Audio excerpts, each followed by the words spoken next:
Non ci sono soldi per l'ospedale di Noale. Questa la premessa del direttore generale dell'ASL 13, Gino Gumirato, intervenuto al Consiglio Comunale straordinario. Confermata riabilitazione e medicina dello sport, via i 74 posti di lungodegenza, in vendita i vecchi padiglioni. A Noale rimarranno 40 letti.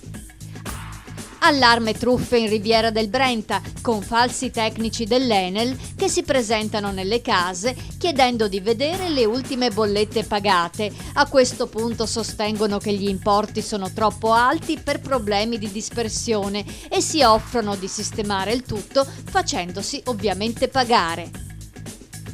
Orrore a Campalto, ancora cani avvelenati nelle zone battute da chi va a caccia, e cioè nei campi intorno all'ex concessionaria Rizzato e al Montiron, sono stati trovati bocconi di carne contenenti veleno. Dallo scorso agosto sono morti 7 cani, una ventina nella passata stagione, e i colpevoli sono a tutt'oggi impuniti.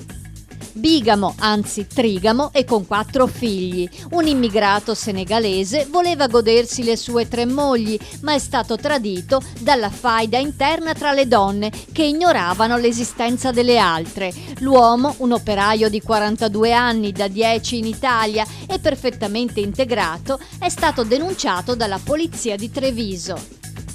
Il ristorante è sempre pieno, ma non dichiarava nulla al fisco. Nei guai il titolare di un locale in centro a Conegliano che avrebbe evaso 1,5 milioni di tasse, 150.000 euro di IVA e 30.000 euro di contributi. Pur emettendo regolari scontrini, il ristoratore non presentava alcuna dichiarazione fiscale.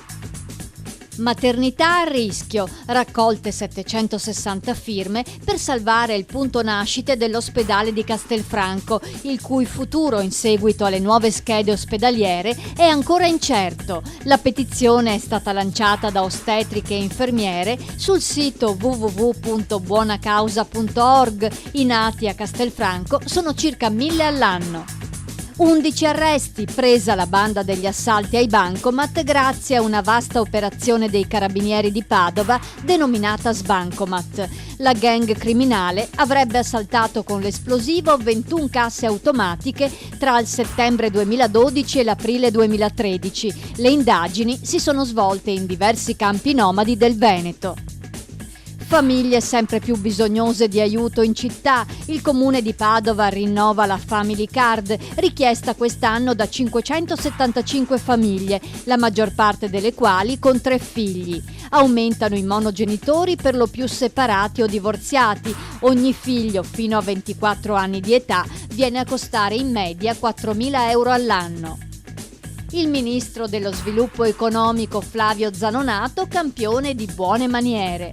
A Roma, davanti a Palazzo Chigi, l'ex sindaco di Padova ha negato un'intervista a un cronista del Fatto Quotidiano. Non contento, gli ha strappato pure il telefonino. Chissà come mai tanta irritazione.